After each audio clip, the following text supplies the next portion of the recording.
इन दिनों भारत और कनाडा के बीच की तल्खी किसी से छिपी नहीं है। कनाडा के प्रधानमंत्री जस्टिन ट्रूडो ने हरदीप सिंह निज्जर की हत्या में भारत की संलिप्तता की बात कही।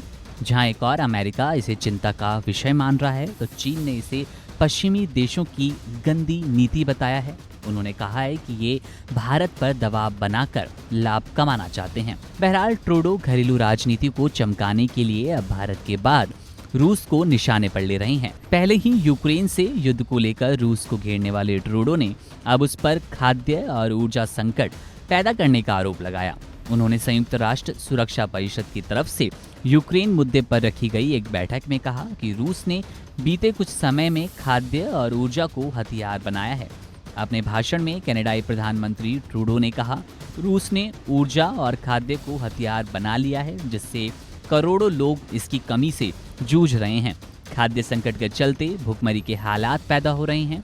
ट्रूडो ने कहा कि कनाडा संकट से जूझ रहे प्रभावित लोगों के लिए उनकी मदद के लिए समर्पित है। हमें नहीं लगता कि हमें यूक्रेन के समर्थन और सतत विकास लक्ष्य वैश्विक विकास के मुद्दे में से किसी एक को चुनना होगा। जिम्मेदारी भरा कदम यही है कि हम दोनों को चुनें, जो कि हम पूरी मजबूती और आर्थिक प्रतिबद्धता के साथ कर रहे हैं। इसके बाद ट्रूडो ने रूस यूक्रेन का रुख करते हुए कहा, रूस तुरंत यूक्रेन से सेना वापस ले। और आगे उन्होंने कहा कि यूक्रेन में जारी लड़ाई कनाडा की भी लड़ाई है। उन्होंने कहा कि यह हमारी सम्मिलित लड़ाई है, हमारा सम्मिलित संघर्ष है और इस बारे में किसी को कोई शक नहीं होना चाहिए। ट्रूडो ने रूस को शांति पर सलाह देते हुए कहा कि दोनों देशों के बीच शांति नियमों के प्रति सम्मान पर आधारित होनी चाहिए। ये शांति मानवतावाद और साझा मूल्यों पर आधारित होनी चाहिए। इसके बाद उन्होंने रूस के राष्ट्रपति को भी निशाने पर लेते हुए कहा, पुतिन ने यूक्रेन की स्वायत्तता और क्षेत्रीय अखंडता का उल्लंघन किया है। उन्होंने कहा कि इस तरह की हिंसा और मौतों के खिलाफ कार्रवाई की जानी बेहद जरूरी है। इसके बाद जस्टिन ट्रूडो ने आरोप लगाया कि रूस ने संयुक्त राष्ट्र में अपनी वीटो शक्ति का इस्तेमाल जंग को बढ़ावा देने में किया।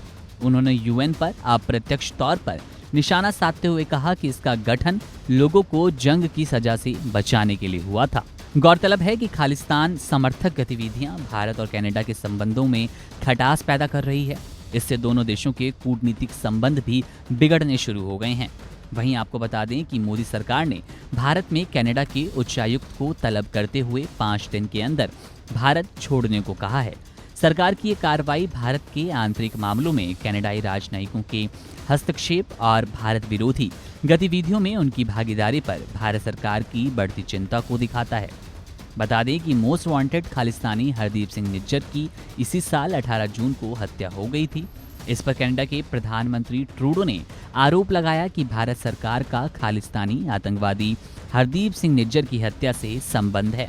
इसके बाद कनाडाई विदेश मंत्री मेलानी जोली ने सोमवार को भारतीय राजनयिक को निष्कासित कर दिया था और इसकी जवाबी कार्रवाई में ही भारत ने कनाडा के उच्च आयुक्त को तलब करते हुए 5 दिनों के भीतर भारत छोड़ने को कहा।